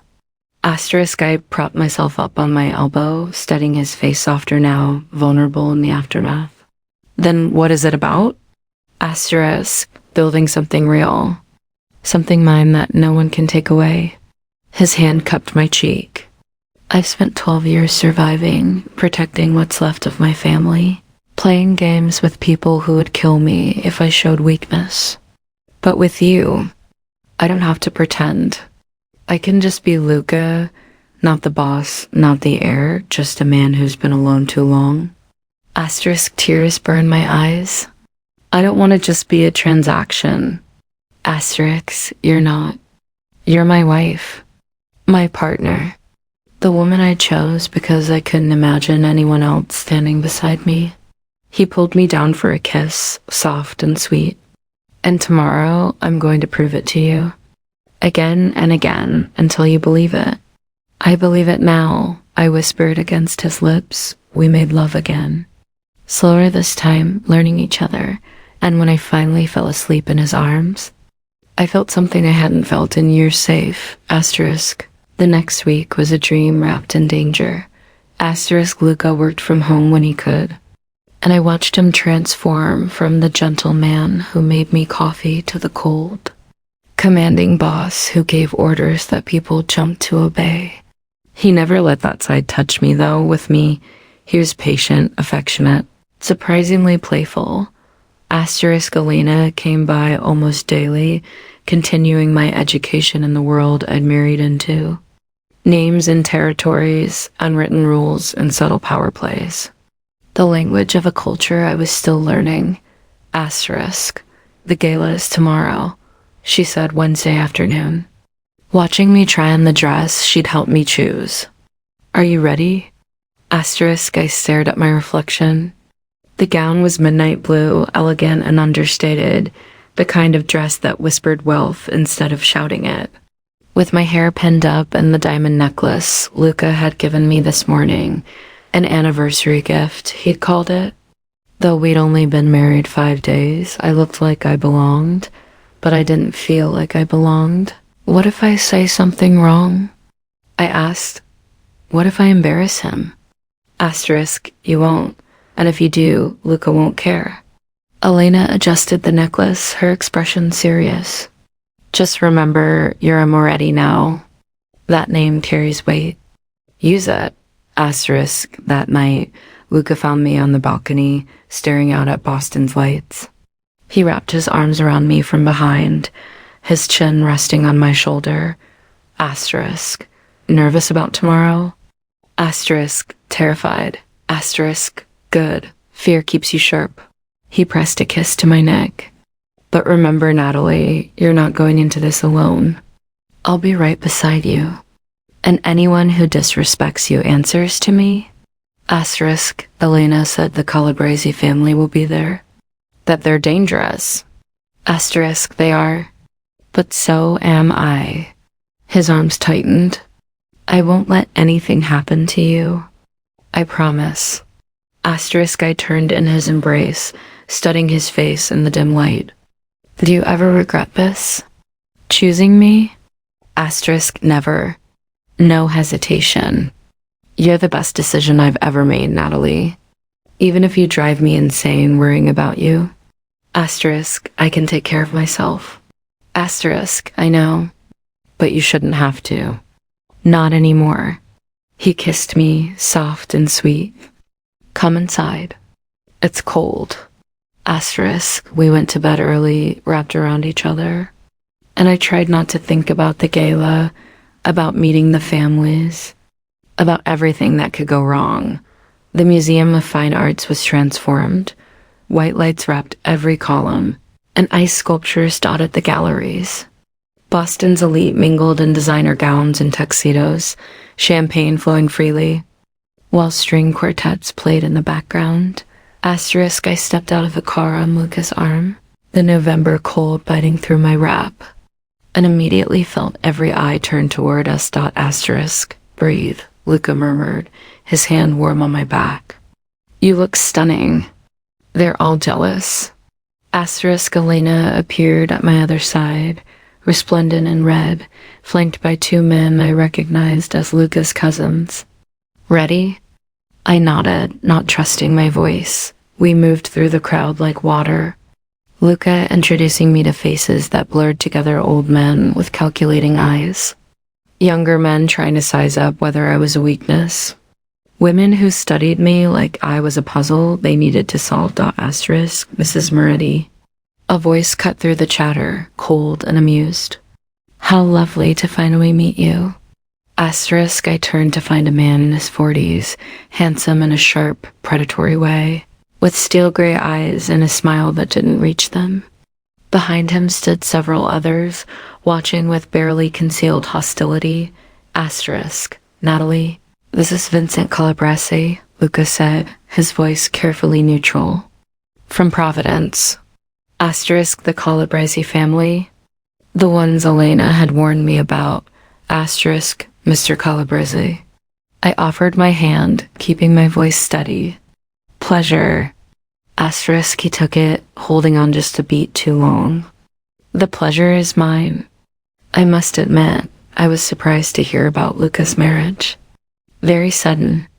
Asterisk, when you know, I said, pulling my hand back. Indeed. His eyes flicked to Luca. And what do you know about your husband's business, Mrs. Moretti? About the empire you've married into? Asterisk, enough. I kept my voice pleasant, remembering Elena's coaching. And I'm learning more every day. Asterisk, I'm sure you are. Vincent's smile turned sharp. Tell me, what did you do before you married one of Boston's most powerful men? Model? Actress? Asterisk, the implication was clear that I was a gold digger, a nobody who'd seduced my way into wealth. Asterisk, I worked 2 jobs, I said, letting still creep into my voice. Waitressing and baking 70 hours a week, trying to survive. Not glamorous, but honest. What do you do, Mr. Calabrese? Besides ask invasive questions at charity events? Asterisk silence rippled out around us. Several people turned to stare. Asterisk Vincent's expression hardened. I, asterisk, apologized to my wife. Luca's voice was quiet, but there was death underneath it. Now, Luca, I was simply making conversation. You were insulting her? Implying she married me for money? Luca stepped forward, and I felt the temperature drop. I'll give you one chance to apologize before this becomes a problem. Asterisk Vincent paled. Around us, his men tensed, hands moving toward jackets. Luca's cousins shifted, ready for violence. Asterisk, I apologize. Mrs. Moretti, Vincent said finally, though his eyes promised retribution. I meant no offense. Asterisk, of course not, I said sweetly. Enjoy the gala, Mr. Calabrese. Asterisk, he stalked away, his men following, and the crowd slowly resumed conversation. Though I could feel the stares, the whispers. Asterisk, that was perfect, Elena murmured in my ear. You just made him look weak in front of half of Boston. Luca is going to be insufferable tonight. Asterisk, she was right. Luca's hand on my back was possessive, proud, and when he looked at me, there was heat and admiration in equal measure. Asterisk, you're incredible, he said when we had a moment alone. Do you know that? Vincent Calabrese has been trying to undermine me for years, and you put him in his place with 5 sentences. Asterisk, I was terrified. Asterisk, you didn't show it. That's what matters. He pulled me closer, his mouth brushing my ear. I want to take you home and show you exactly how proud I am. Asterisk heat flooded my body. The game is not over. Asterisk, I don't care. I want you to myself. His hand slid lower on my back. Say yes, Natalie. Asterisk, yes. We made our excuses to Elena and were halfway to the exit when I heard my name. Natalie? I froze. That voice. I knew that voice. Asterisk, I turned slowly, and my stomach dropped to my feet. Asterisk, Tyler stood 10 feet away, wearing a tuxedo that didn't quite fit, his eyes wide with shock and something darker. Hatred, maybe.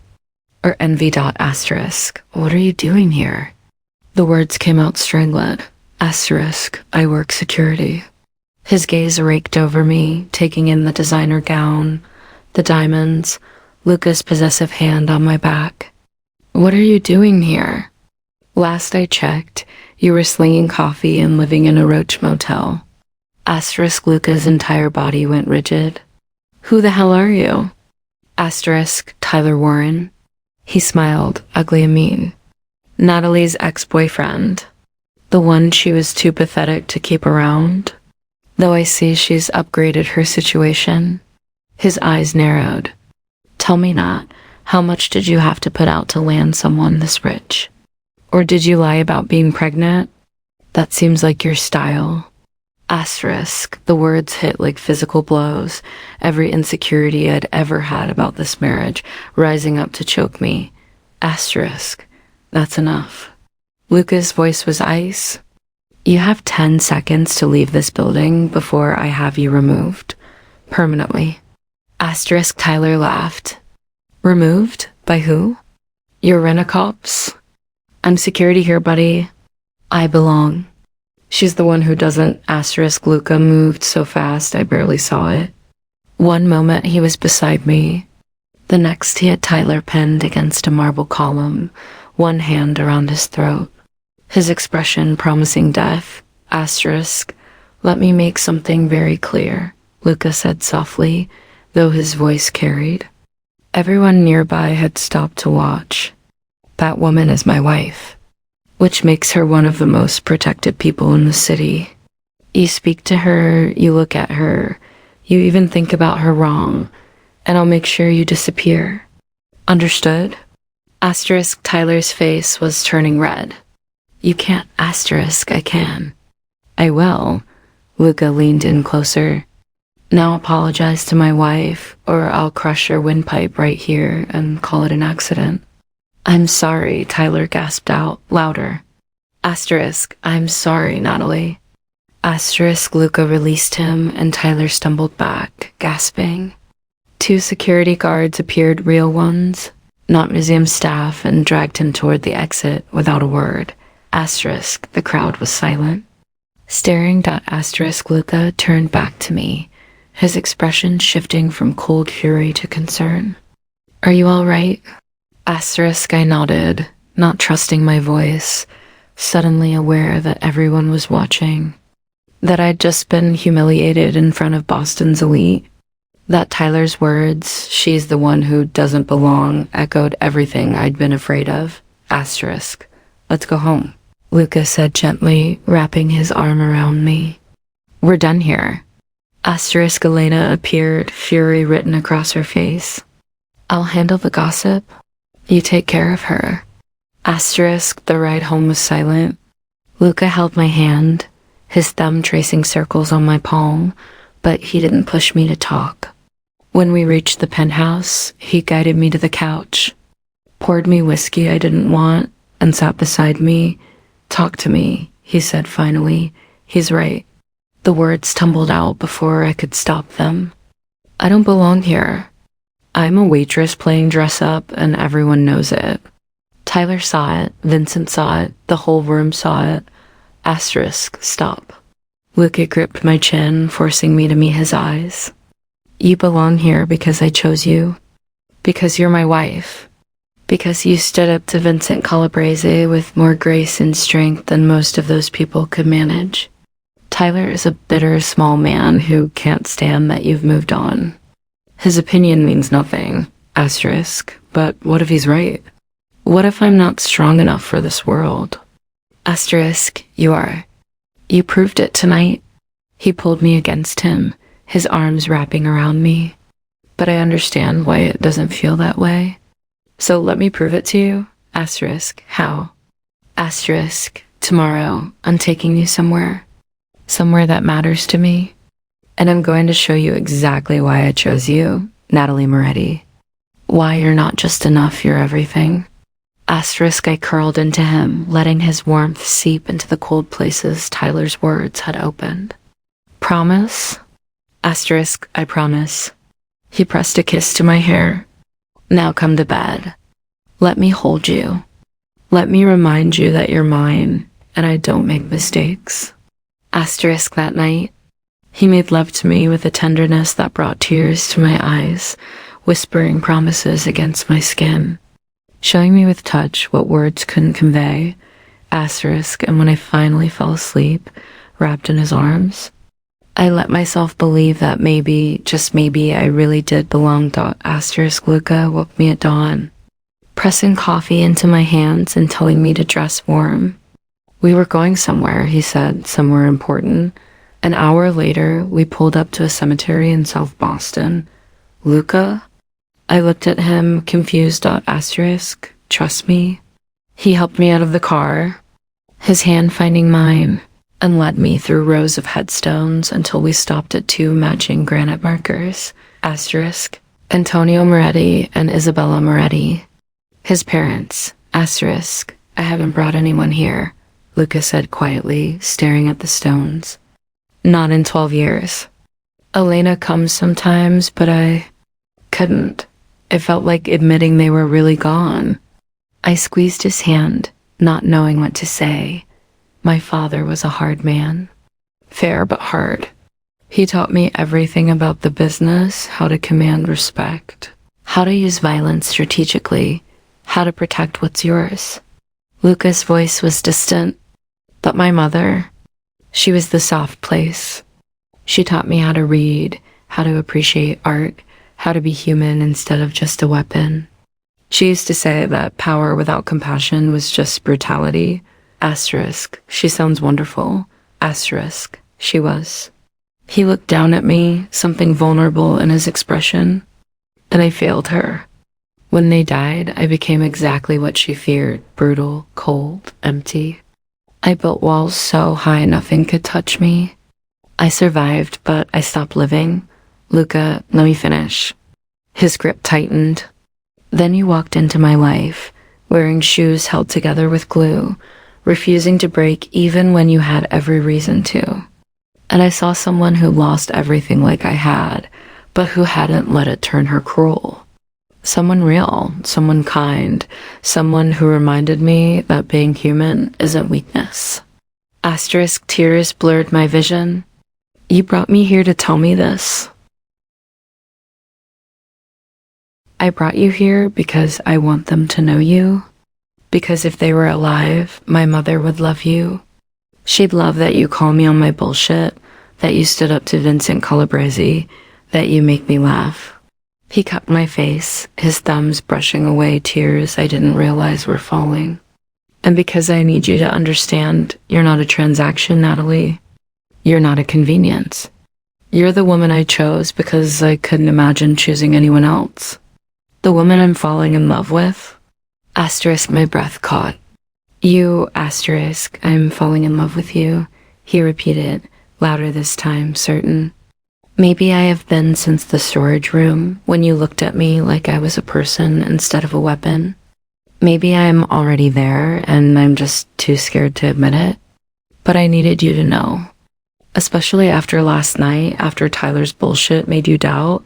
Asterisk, I kissed him, cutting off the words, pouring everything I felt into the contact.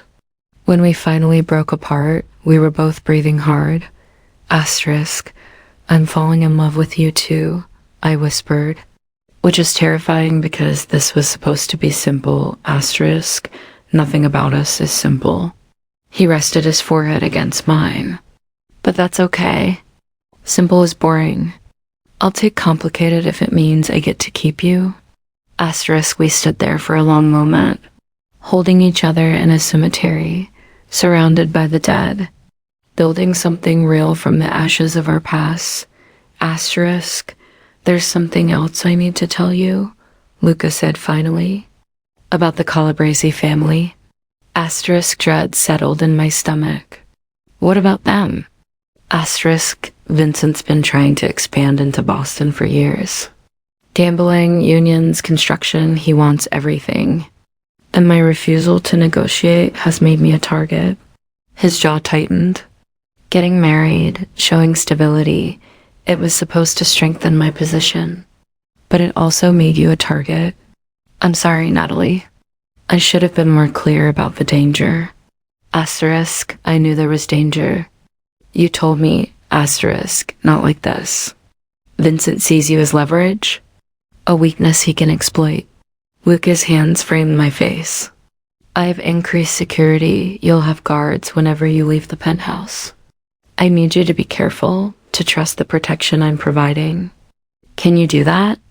Asterisk, fear crawled up my spine. You think he'll try something?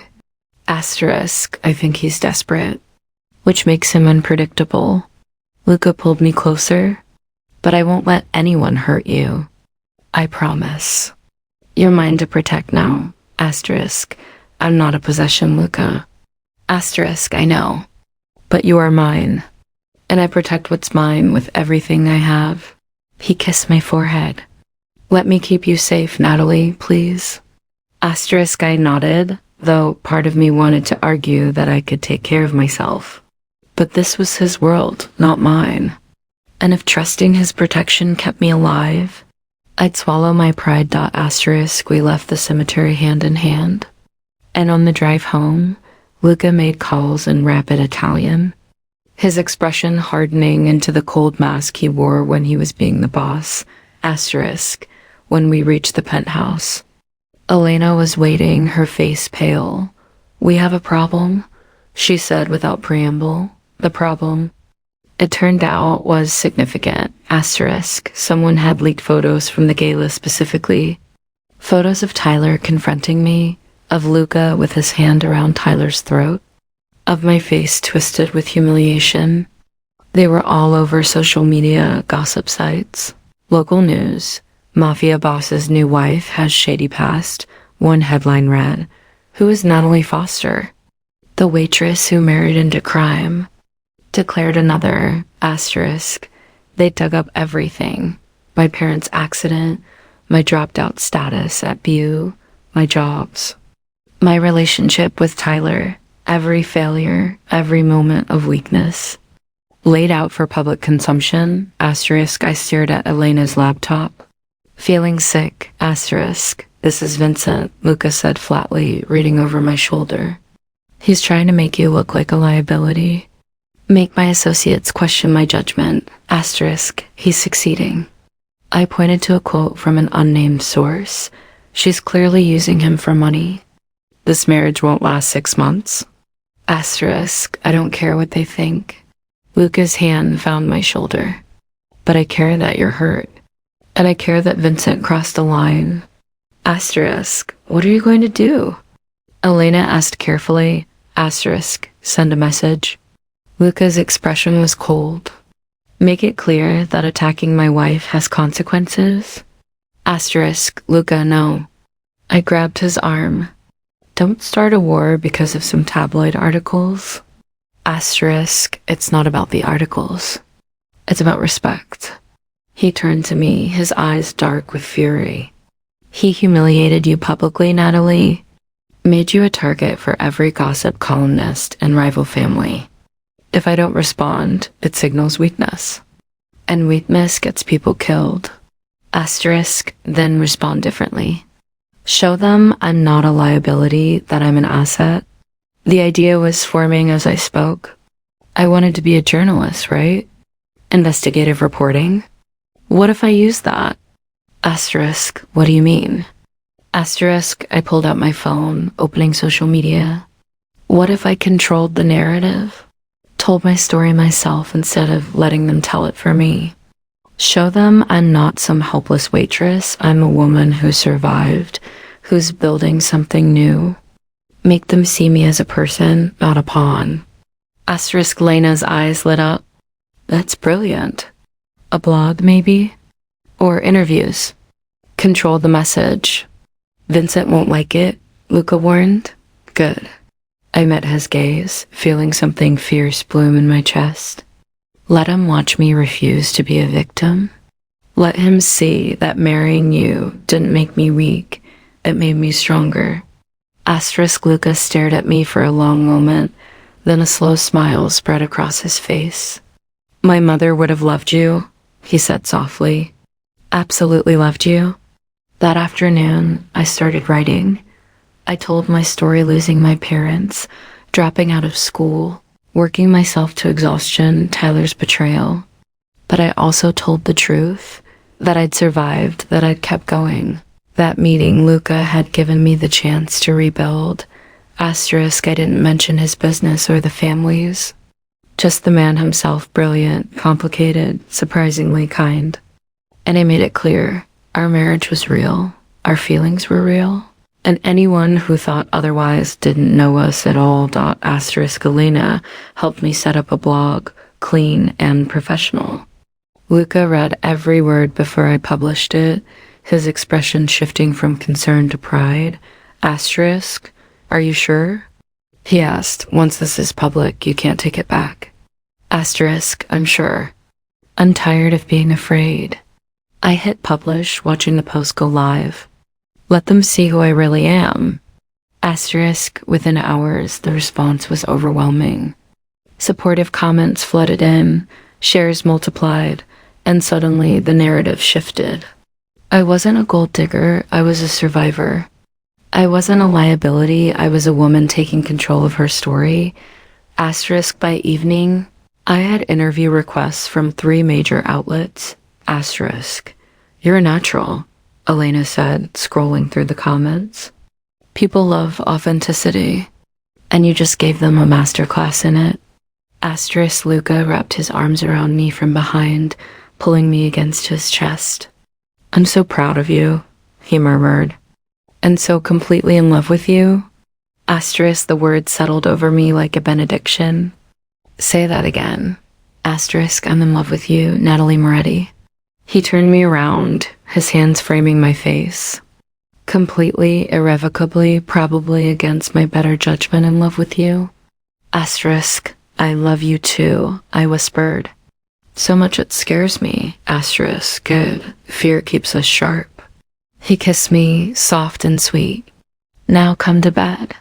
Let me show you what it feels like to be loved by a man who'd burn down the world for you. Asterisk, that night, wrapped in his arms, I finally understood what Tyler's cruel words had really meant.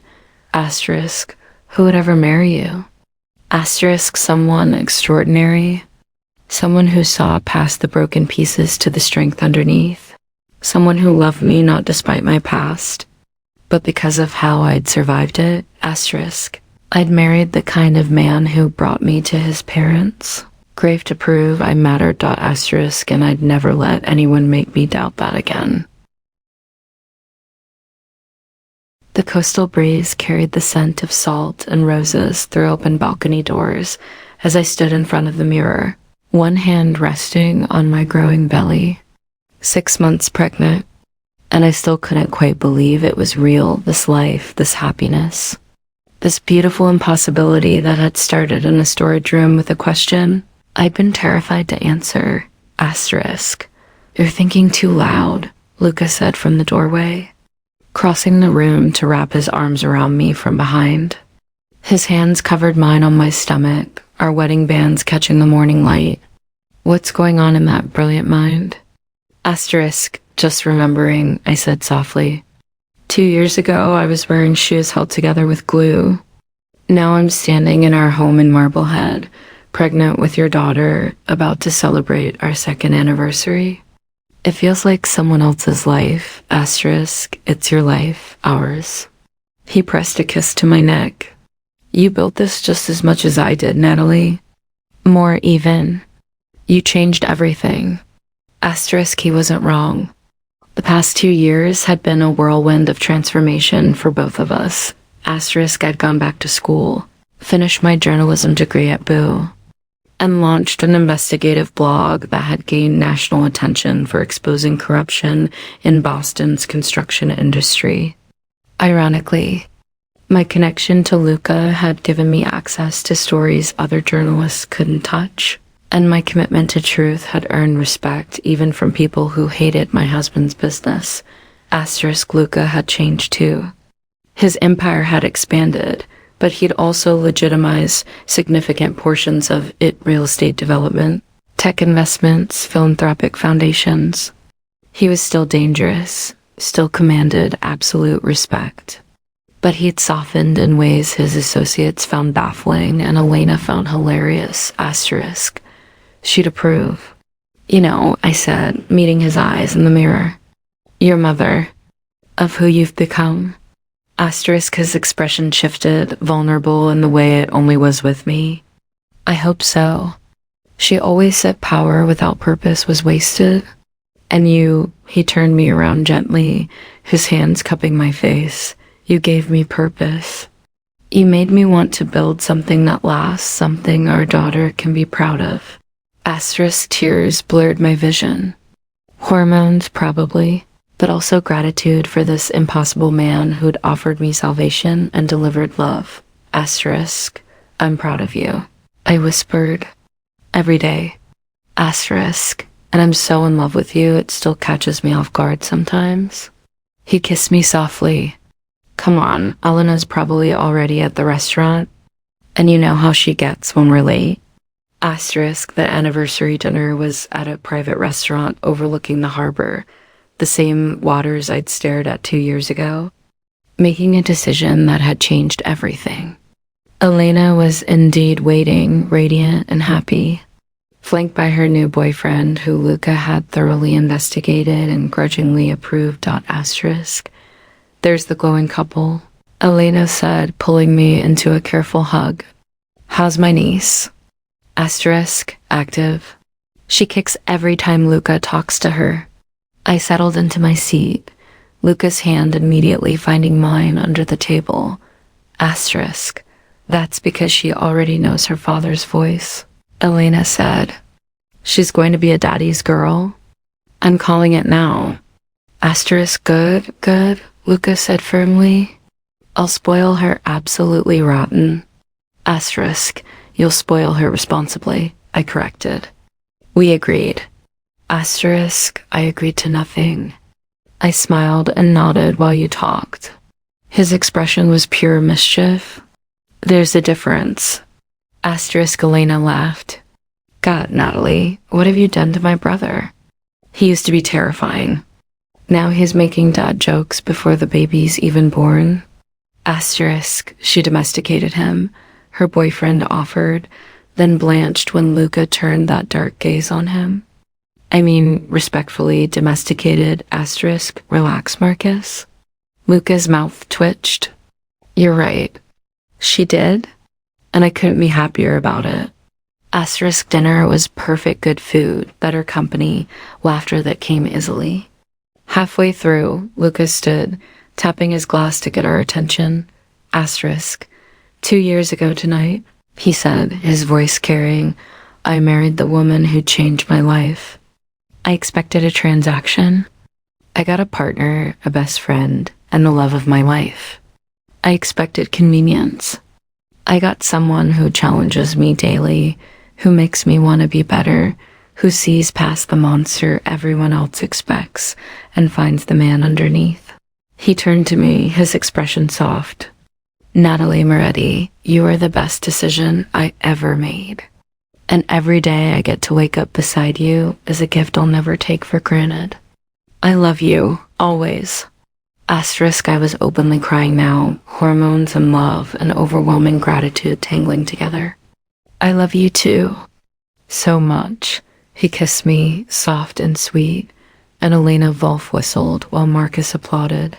After dinner, Luca drove us home, not the penthouse in Boston, but the coastal house in Marblehead we bought 6 months ago. It was smaller than the city place, cozier, perfect for raising a family. The waves crashed against the rocks below, and through the windows, I could see the lights of Boston twinkling in the distance. Asterisk. "Come here," Luca said, leading me to the balcony. "I have something for you." He pulled out a small velvet box, not a ring this time, but a key. "What's this?" Asterisk. "Remember how you wanted to travel? See the world?" His smile was soft.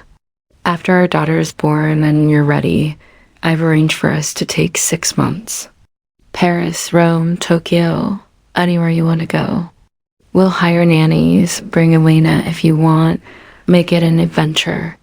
Because you gave up your dreams once, Natalie. I won't let you do it again." Asterisk. Fresh tears spilled over. "Luca, asterisk, you changed my world," he said simply. "Let me show you the rest of the world. Let me give you everything I promised that night in the storage room, and everything I've promised since." Asterisk. I kissed him, pouring 2 years of love and gratitude and joy into the contact. When we finally broke apart, I rested my forehead against his. Asterisk. "You already gave me everything," I whispered. "You gave me a life worth living. You gave me safety and love and purpose. You gave me a family." Asterisk. "Then let me keep giving." His hand covered my belly, feeling our daughter kick. "For the rest of our lives, Natalie. Let me keep choosing you every single day." Asterisk. I looked out at the ocean, at the city lights, at the life we'd built from desperation and hope. I thought about Tyler's cruel words, "Who would ever marry you?" And Luca's answer, written in every moment since. Asterisk. "I'll keep choosing you too," I promised. "Every day, every moment, for the rest of our lives." Asterisk. He pulled me closer, and we stood there on the balcony overlooking the Atlantic, wrapped in each other, building a future neither of us had dared to dream. Asterisk. 2 years ago, I'd been broken and exhausted, surviving on minimum wage and dying hope. Asterisk. Now I was whole, loved, and building something beautiful with a man who'd seen past my fears to the strength underneath. Asterisk. I'd married a king. But more than that, I'd married my best friend, my partner, my home. Asterisk. And as our daughter kicked against my palm and Luca whispered promises against my hair, I knew with absolute certainty I'd made the right choice. Let them watch.